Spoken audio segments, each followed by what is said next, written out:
지금 대학교를 다니고 있는 학생들의 마음 가운데 공통적인 것이 있습니다.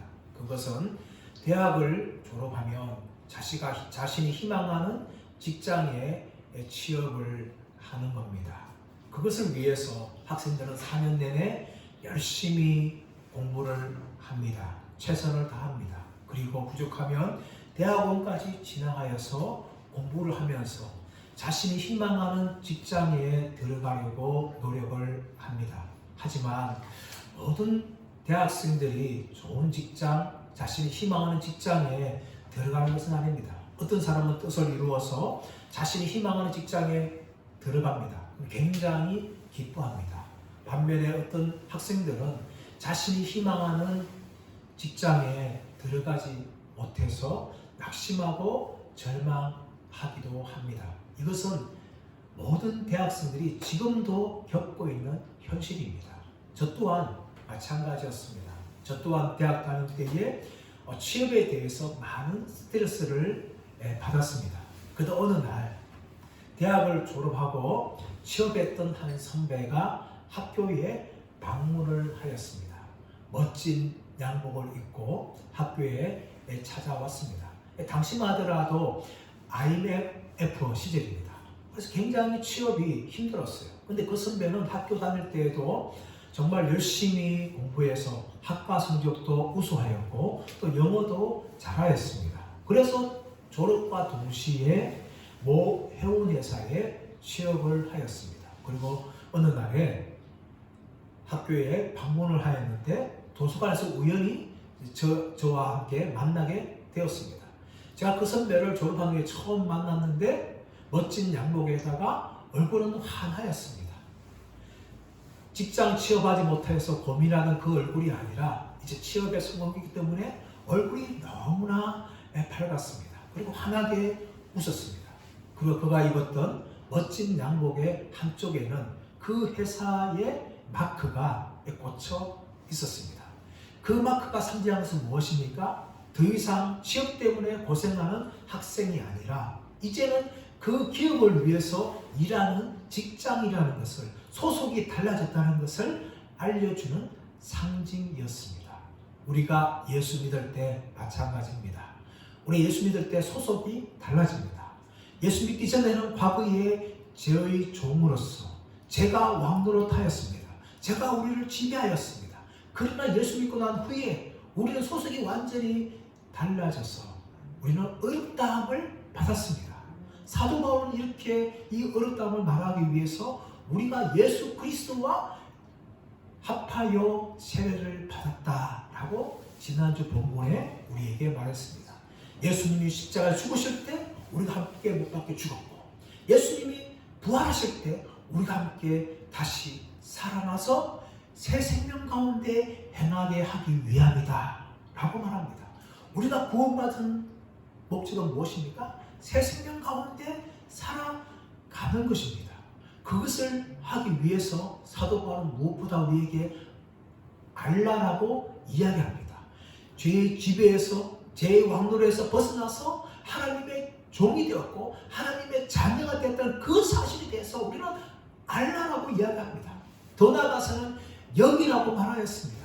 예수님과 함께 십자가에 죽으셨고 예수님과 함께 십자가에 살아났다는 그 사실에 대해서 우리는 내 것으로 받아들이고 인정하고 선언하라, 여기라고 그렇게 사도 바울은 말하였습니다. 그러나 이 두 가지만으로 부족했던지 사도 바울은 적극적으로 우리가 해야 할 것이 무엇인지에 대해서 오늘 본문에 우리에게 말하고 있는 것입니다. 그것은 무엇인가 하면 우리의 몸을 의의 무기로 하나님께 드리라 라고 말하는 것입니다. 사도 바울은 이것을 위해서 우리가 해야 할 것과 하지 말아야 될 것에 대해서 말하는데, 먼저 12절 13절에서는 우리가 하지 말아야 될 것에 대해서 이야기합니다. 12절 13절 말씀 우리 한번 읽어보겠습니다. 시작. 그러므로 너희는 죄가 너희 죽을 몸을 지배하지 못하게 하여 몸의 사욕에 순종하지 말고, 또한 너희 지체를 불의의 무게로 죄에게 내주지 말고 오직 너희 자신을 죽은 자 가운데서 다시 살아난 자 같이 하나님께 드리며 너희 지체를 의의 무기로 하나님께 드리라. 12절 13절에서는 우리가 하지 말아야 될 것에 대해 두 가지를 말하고 있고 우리가 적극적으로 해야 할 것에 대해서 한 가지를 이야기하고 있습니다. 12절 말씀 보시면 그러므로 너희는 죄가 너희 죽을 몸을 지배하지 못하게 하여 라고 말합니다. 이것은 무엇인가 하면 죄는 여전히 살아있어서 우리에게 강력하게 역사하고 있다는 사실을 우리에게 알려줍니다. 물론 우리는 예수 믿을 때에 죄의 지배, 죄가 왕노릇한 상태에서 구원을 받아서 의의 종이 되었습니다. 그러나 우리 안에 여전히 아담의 옛 본성이 있고 그 죄가 살아있어서 우리를 끊임없이 공격하고 우리를 끊임없이 유혹을 하는 겁니다. 예를 들자 보면 프로축구팀이 있어요. 그 프로축구팀에서 선수가 어느 정도 잘해가지고 높은 연봉을 받아서 다른 팀으로 이적을 합니다. 그런데 다른 팀으로 이적했던 그 선수가 자기가 이전에 속해 있던 팀과 경기를 하기 위해서 이전에 팀의 구장에 찾아올 때가 있어요. 근데 그 안에 관중들은 때로는 이 선수의 응원하는 선수의 관객도 있지만 대부분은 팀을 버리고 다른 팀으로 옮긴 선수를 향해서 야유하고 조롱합니다. 그러다 보면 이 선수가 자신의 실력을 제대로 발휘하지 못하는 거죠. 마찬가지입니다. 우리가 소속은 달라졌어요. 그러나 죄는 끊임없이 우리가 의의 종으로 믿음의 사람으로 살아가지 못하도록 우리를 향해서 끊임없이 공격하고 유혹을 한다는 겁니다. 그러므로 사도 바울은 우리를 향하여서 죄가 너희 죽을 몸을 지배하지 못하게 하여 몸의 사욕에 순종하지 말라라고 우리에게 첫 번째로 말하고 있는 것입니다. 여러분, 죄는 어디에 역사하는가 하면 우리의 몸에 역사합니다. 그런데 12절 말씀 보면 이 몸을 어떻게 표현합니까? 죽을 몸이라고 이야기했어요. 죽을 몸. 우리가 가지고 있는 이 몸은 언젠가는 죽습니다. 아무리 건강해도 아무리 오래 살려고 해도 언젠간 죽게 되어지는데 죄가 어디에 틈타는가 하면 바로 우리의 죽을 몸에 죄가 틈타는 거죠. 죄는 우리의 영혼을 건드리지 못합니다. 이미 우리는 새 사람이 되었기 때문에 우리 속사람은 달라졌기 때문에 우리 영혼을 건드리지 못해요. 그러나 죄는 무엇을 공격하는가 하면 우리의 죽을 몸인 이 육신을 공격하는 거죠. 어떻게 공격할까요? 우리의 본능을 정욕적으로 만듭니다. 우리는 먹고 싶은 것, 가지고 싶은 것, 누리고 싶은 것, 높아지고 싶은 것, 이런 본능들을 다 가지고 있어요. 그러나 죄는 이 본능을 가만두지 않고 공격하여서 본능이 죄 가운데 빠지게 하는 거죠. 먹어야 될 것을 먹어야 되는데 먹지 말 것을 먹게 되고 보지 말 것을 보게 되고 가지 말 것을 가게 만드는 것을 우리의 본능을 통해 죄가 공격하기 때문입니다. 본능을 정욕적으로 만들어 버리는 거예요. 그뿐만 아니라 이 죄는 우리의 사고와 생각까지도 공격합니다. 우리의 사고와 생각을 죄가 공격하죠. 유혹합니다. 그래서 음란한 생각들, 남을 미워하는 생각들, 원망하는 생각들, 그런 생각들을 계속해서 죄가 공격해서 우리는 그런 생각들을 하게 되어집니다. 그래서 결국은 우리의 몸이 정욕에 사로잡혀서 죄 가운데 빠지게 되는 거죠. 그리고 사도 바울은 죄가 너희 죽은 몸을 지배하지 못하게 하여 몸의 정욕에 순종하지 말라라고 사도 바울은 이야기합니다. 더 나아가서 12절 말씀 하반기 말씀 보시면 13절 초반 보시면 또한 너희 지체를 불의의 무기로 죄에게 내주지 말라라고 이야기합니다. 이 지체는 뭡니까? 우리의 눈, 우리의 손, 우리의 발입니다. 이런 우리의 몸을 내주지 말라고요? 불의의 무기로 죄에게 내주지 말라는 겁니다. 우리가 우크라이나와 러시아 전쟁을 보면서 연합군들이 이제 우크라이나에게 무기를 대주고 또 연합군 아닌 다른 편들이 또 러시아에게 무기를 대줘요. 그러면 그 무기가 누구의 손에 들어가서 사용되어집니까? 우크라이나 손에 들어가서 사용되어지고 러시아의 손에 들어가서 사용되어지는 것이죠. 마찬가지로 우리가 가지고 있는 이 지체를 죄에게 내주면 죄가 우리의 살인물이 되어서 우리의 몸을 사용한다는 겁니다. 우리의 눈으로 죄짓게 하고 우리의 손으로 죄짓게 하고 우리의 입으로 죄를 짓게 하는 거죠. 그러므로 사도 바울은 우리의 몸의 지체를 죄에게 불의의 무기로 내어주지 말라. 그렇게 되어지면 죄가 우리를 사용한다는 겁니다. 죄가 총사용만 되어서 우리의 손과 발을 우리의 입을 사용해서 죄를 짓게 만든다는 겁니다. 그래서 사도 바울은 우리의 지체를 불의의 무기로 죄에게 내주지 말라. 그렇게 부정적으로 말합니다. 더 나아가서 적극적으로 무엇입니까? 13절 하반절 말씀 보시면 오직 너희 자신을 죽은 자 가운데서 다시 살아난 자 같이 하나님께 드리며 너희 지체를 의의 무기로 하나님께 드리라. 너희 지체를 저에게 드리지 말고 너희 지체를 하나님께 드리라. 그렇게 사도 바울이 적극적으로 우리가 해야 할 것에 대해서 이야기합니다. 그렇다면 왜 우리가 우리의 지체를 적극적으로 하나님께 드려야 됩니까? 13절 말씀 보시면 우리가 이미 죽은 자 가운데서 다시 살아났기 때문입니다. 우리가 더 이상 죄의 종이 아니기 때문이에요. 우리가 하나님의 백성이요 자녀가 되기 때문에 우리의 지체를 불의의 무기로 죄에 드리는 것이 아니라 의의 무기로 하나님께 드려서 하나님 나라를 위해서 쓰임받도록 그렇게 해야 된다 라고 사도 바울이 말한 거죠. 또 두 번째로 무엇인가 하면 14절 말씀 보시면 죄가 너희를 주장하지 못하니 이 말이 무슨 말인가 하면 죄는 더 이상 너희의 주인이 아니다. 죄가 너희를 지배하지 않는다. 죄가 너희의 왕국도 하지 않는다. 그러므로 죄가 너희를 지배하지 못하니까 너희는 죄를 짓지 말고 의롭고 거룩하게 살라라고 이야기합니다. 여러분 저와 여러분은요 이미 소속이 달라졌어요. 그래서 여러분 우리는 죄를 지을 수도 있고 안 지을 수도 있어요. 과거에는 죄를 짓기만 위해 살았는데 구원받은 후로는요 죄를 안 지을 수 있는 존재가 된 거예요. 이 말이 무슨 말인가? 죄를 이길 수 있는 존재가 됐다는 거죠. 그런데 우리가 우리의 몸과 우리의 지체를 불의의 도구로 죄에게 드리면요 죄 짓는 자가 되는 거예요. 그러면 사도 바울은 그런 죄를 짓지 않도록 너희의 지체를 하나님께 드려라. 의의 무기로 드려라. 그렇게 우리를 향하여서 권면을 하는 겁니다. 사랑하는 여러분, 저와 여러분들이 우리의 몸을 하나님께 드리는 의로운 백성들 되시기를 예수님의 이름으로 축원합니다. 근데 이렇게 우리가 드려야 할 이유가 확신이 무엇인가 하면 13절 하반 말씀 보시면 이는 너희가 법 아래 있지 아니하고 은혜 아래 있음이라. 사도 바울이 우리가 왜 의의 무기로 하나님께 드려야 되는 것을 확신적으로 말하고 있는가 하면 너희가 법 아래 있지 않고 은혜 아래 있기 때문이다 라고 이야기합니다. 이 법이 뭡니까? 율법이에요. 율법. 여러분 예수 믿는 우리들은요 율법 아래 있지 않습니다. 왜 그럴까요? 예수 그리스도께서 이미 율법의 모든 요구들을 율법이 요구하는 의를 다 순종하여 완성하였습니다. 그래서 예수님의 의가요 우리의 의가 되는 거예요. 그럼 우리는 율법을 통해서 의로움 받을 수 있는 것이 아니라 우리는 오직 은혜 아래서 은혜를 통하여 의롭다함을 받을 수 있는 존재라는 겁니다. 그리고 우리는요 율법 아래 있지 않아요.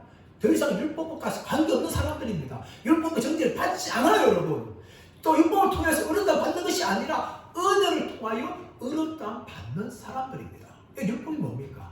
율법은 로마서 7장 11절 말씀하고 있지만 의롭고 선하고 거룩한 겁니다. 하나님 말씀이기 때문에 하나님 명령이기 때문에 의롭고 선하고 거룩하고 율법 앞에 서게 되어지면 우리가 얼마나 죄인이라는 사실을 깨닫게 되어집니다. 하지만 율법의 한계가 뭡니까? 율법은 죄의 건세나 죄의 형벌로부터 우리를 자유롭게 하지 못하고 더 나아가서 율법은 우리를 충동하여서 더 죄짓게 만드는 것이 율법이에요. 예수 믿지 않을 때는요 우리가 율법 아래 있었어요. 율법의 정죄를 받았어요. 하지만 예수 믿는 후에는요 더 이상 율법의 정죄를 받지 않고 율법 아래 있지 않습니다. 은혜 아래 있습니다. 그 은혜 아래에서 우리가 의롭다함을 받는 그런 존재가 되는 겁니다. 더 이상 율법을 지키려고 노력할 필요가 없어요. 또 율법을 지킨다 해서 의롭다함을 받을 수 있는 것이 아니라 우리는 이미 예수님의 은혜로 말미암아 의롭다함을 받은 존재입니다. 그런데 여러분 은혜로 말미암아 의롭다함을 받으니까 이 사도 바울의 말을 듣는 사람들이 글을 읽는 사람들이 무엇인가 불편했어요. 우리가 앞에 6장 1절에 시작하지만 5장 20절에서 은혜를 더하려고 죄에 거하겠느냐 라고 사도 바울이 그렇게 이 반론을 하면서 나갈 때 뭡니까? 5장 20절에서 죄가 더한 곳에 은혜가 넘친다 사도 말하니까 이 반론하는 사람들이 그러면 은혜를 더 받기 위해 죄를 지어야 되겠네? 그런 생각하는 사람이 있었어요. 그 사람들이 향해 사도 바울은 6장 1절에 2절에서 무슨 말합니까? 우리가 은혜를 더하려고 죄에 거하겠느냐? 그럴 수 없느니라. 그렇게 반박을 하지 않았습니까? 이것도 마찬가지예요. 지금 14절에서 사도 바울은 무엇을 말합니까? 너희가 법 아래 있지 않고 은혜 아래 있다 라고 말하니까 이 말을 듣던 율법주의자는 어떻게 생각하는가 하면 그래? 그러면 법 아래 있지 않고 은혜 아래 있으니까 마음대로 죄짓는 그런 사람들은 율법 없는 삶을 붙이는 것이다. 그렇게 생각하는 거죠. 은혜 아래 있으니까 마음대로 살면 되지 않겠느냐? 그런 사람 있지 않겠느냐? 그렇게 반론하는 사람이 있어요. 그 반론에 대해서 사도 바울은 무슨 말인가 하면은 15절 말씀 이렇게 말하고 있죠. 그런즉 어찌하리요? 우리가 법 아래 있지 아니하고 은혜 아래 있으니 죄를 지으리 그럴 수 없느니라. 우리가 법 아래 있지 않고 은혜 아래 있다고 해서 죄를 지을 수 없다는 겁니다. 은혜 아래 있는 그것이 죄를 지을 수 있는 근거가 결코 되지 않는다는 것을 사도 바울이 말합니다. 그래서 우리가 은혜 아래 있기 때문에 우리 자신을 전적으로 예수님의 은혜에 드리고 그리고 순종하며 다시금 율법 아래에 있는 삶으로 돌아가지 말라라고 사도 바울이 말하는 거예요. 그래서 말하기 위해서 일반적인 진리를 16절에서 이야기합니다. 16절 말씀 보시면 너희 자신을 종으로 내주어 누구에게 순종하든지 그 순종을 받는 자의 종이 되는 줄을 너희가 알지 못하느냐. 혹은 죄의 종으로 사망에 이르고 혹은 순종의 종으로 의에 이르느니라. 이 16절 말씀 보시면 아주 일반적인 것을 통해서 사도 바울이 말합니다.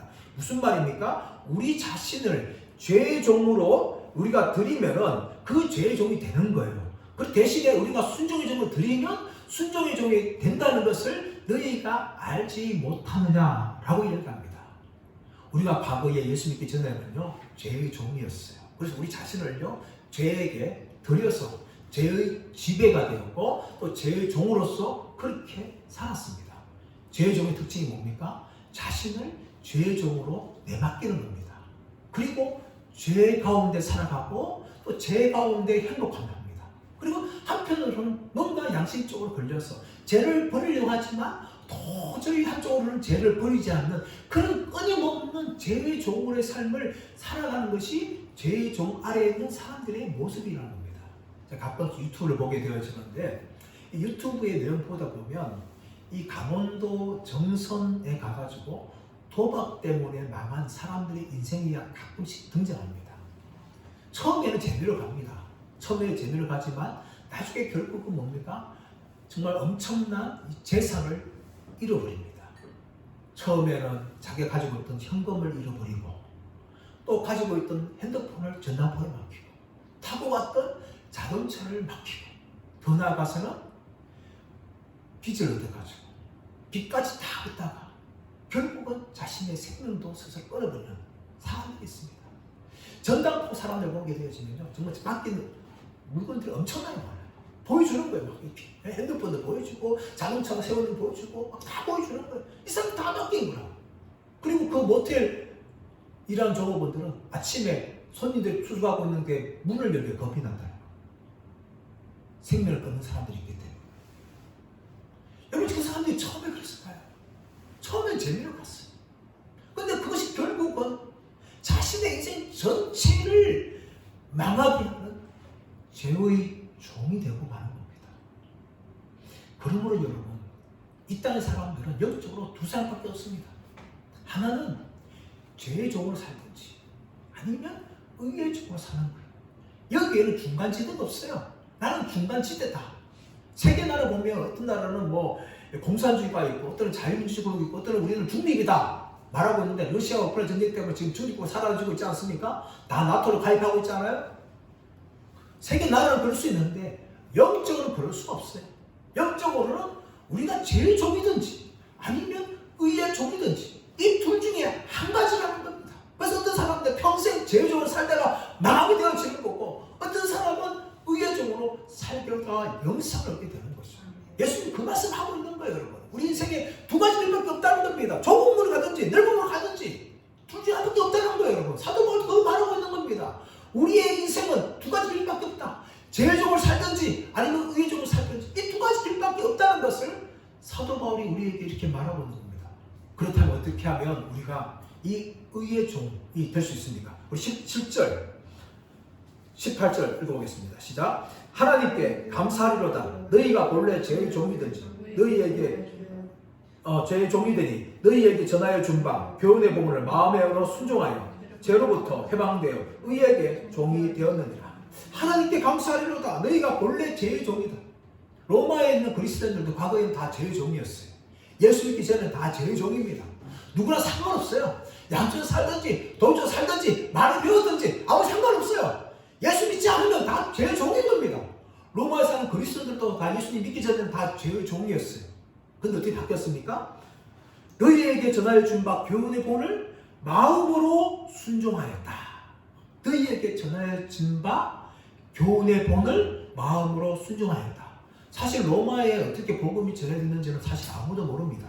추측하기는 사도행전 2장 말씀 가보시면 이 오순절 다락방에 성령 충만 받은 사람들이 흩어져서 로마에 갔고 또 복음이 전해졌다. 이렇게 추측을 하게 되었지만 사도 바울도 로마에 한 번도 가본 적이 없어요. 그런데 로마에 그리스도인들이 있었습니다. 이 사람들은 누군가로부터 무엇을 듣는가 하면 교훈의 본을 들었어요. 이 교훈의 본이 뭡니까? 복음입니다. 복음. 예수 그리스도의 복음을 들었어요. 예수의 복음을 들었는데 그것을 어떻게 합니까? 믿어 순종했다는 거예요. 믿어 순종했다는 걸 어떻게 표현하는가 하면 마음으로 순종하였다라고 표현합니다. 마음으로 믿었어. 마음을 믿은 거죠. 마음을 믿어서 더 나아가서 순종이라는 겁니다. 그러므로 믿음과 순종은요 전혀 다른 것이 아니에요, 여러분. 믿는 사람들은 순종하게 되는 겁니다. 순종한 사람들은 믿는 거예요. 이 믿음과 순종은 같은 거예요. 근데 동일한 게 아닙니다. 이 순종은 어쩌면 믿음의 결과라고 볼 수 있죠. 열매를 볼 수 있습니다. 하지만 순종한 사람은 바로 믿는 사람이고 믿는 사람은 다 순종하는 겁니다. 하나님의 도리에 복음에 순종하는 거죠. 그럼 믿지 않는 사람들은요 결코 이 하나님의 복음에 믿어 순종하지 않습니다. 자신이 가지고 있는 율법으로 또 종교적인 노력으로 열심으로 선행으로 구원에 이르려고 노력하죠. 근데 그 결과가 뭡니까? 다 죄적으로 가는 겁니다. 하지만 복음을 듣고 그 복음에 대해서 마음으로 문을 열고 마음을 믿고 순종하는 사람들은 다 사도 바울은 의의 종이 된다라고 이야기합니다. 지금 로마에 있는 그리스도인들은 다 의의 종이 되었어요. 누군가 전해주는 이 복음을 들었습니다. 그들은 듣고 마음으로 믿어서 순종함에 이르러서 의의 종의 자리에 있게 된 것입니다. 그러면 사도 바울은 이 의의 종이 된 사람들을 향하여서 너희 몸을 더욱더 거룩함으로 드려라 라고 사도 바울이 말합니다. 우리 20절 21절 말씀 볼까요? 19절부터 20절 읽어보겠습니다. 19절 시작. 너희 육신이 내가 사람이 예대로 말하노니 전에 너희가 너희 지체를 부정과 불법에 내주어 불법에 이른 것 같이 이제는 너희 지체를 의에게 종으로 내주어 거룩함에 이르라. 너희가 죄의 종이 되었을 때는 의에 대하여 자유로웠느냐. 너희가 어느 그때에 무슨 열매를 얻었느냐. 이제는 너희가 그 일을 부끄러워하나니 이는 그 마지막이 사망이니라. 그러나 이제는 너희가 죄로부터 해방되고 하나님께 종이 되어 거룩함이 이르는 열매를 얻었으니 그 마지막은 영생이라. 죄의 삭은 사망이요 하나님의 은사는 그리스도 예수 안에 있는 영생이다 라고 사도 바울이 말합니다. 사도 바울이 무엇을 말합니까? 의의 종으로서 주어지는 결과에 대해서 이야기하는데 19절 말씀 보시면 너희 육신이 연약함으로 내가 사람이 예대로 말하노니 전에 너희가 너희 지체를 부정과 불법에 내주어 불법에 이른 것 같이 이제는 너희 지체를 의에게 종으로 내주어 거룩함에 이르라 라고 이야기합니다. 그리고 20절에서는 너희가 죄의 종이 되었을 때는 의에 대하여 자유로웠느니라 라고 이야기하는 거죠. 너희 육신이 연약함으로 이 말은 무슨 말인가 하면 지금 사도 바울이 이 쓴 편지를 읽는 사람들이 사실 지적으로 조금 낮은 수준입니다. 왜냐하면 로마에 있는 그리스도인들 대부분 다 사실은 그 당시에 사회적으로 가난했던 사람들이라든지 아니면 노예이라든지 아니면 여인들이었어요. 그러므로 사도 바울은 그들이 육신이 지금 연약하다고 애둘러서 표현하는 거죠. 너희가 지적이 좀 부족하기 때문에 내가 사람의 예대로 말한다. 일상적인 언어로 그렇게 설명하고 있다 하면서 무슨 말하는가 하면 전에 너희가 너희 지체를 부정과 불법에 내주어서 불법에 이른 것 같이 라고 이야기하죠. 이 말이 무슨 말인가 하면 로마에 있는 노예들은 두 종류가 있었어요. 하나는 어떤 종류인가 하면 대부분인데 전쟁터에서 패배한 사람들을 포로로 잡아와서 노예로 만들었어요.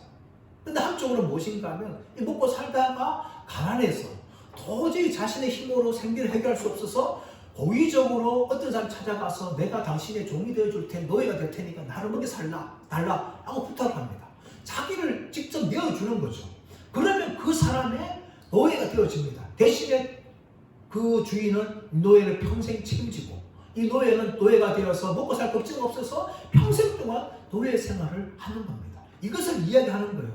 너희가 노예들이 있는데 미안하다. 내가 그렇지만 일상적인 말로 설명하겠다. 너희 중에 노예들이 있는데 그 노예는 자신의 몸을 내어주는 사람이 있지 않느냐. 마찬가지로 너희가 부정과 불법에 너희 몸을 내어주면 너희는 불법의 종, 죄의 종이 된다 라고 사도 바울이 그렇게 설명합니다. 그러면서 20절 말씀 보시면 너희가 죄의 종이 되었을 때는 의에 대하여 자유로웠느니라 라고 이야기합니다.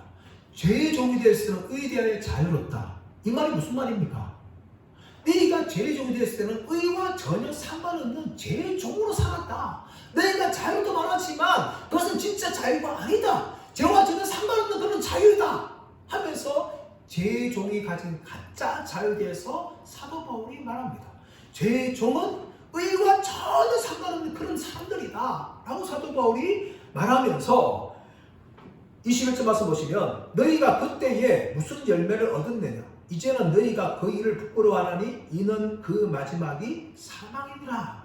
의의 종이 되었을 때에 무슨 열매를 맺었나는 거예요. 사도 바울이 이미 로마서 1장 21절에서 18절에서 21절 말씀 보시면 하나님을 떠난, 하나님을 인정하지 않는 이방인들의 죄를 다 이야기했어요.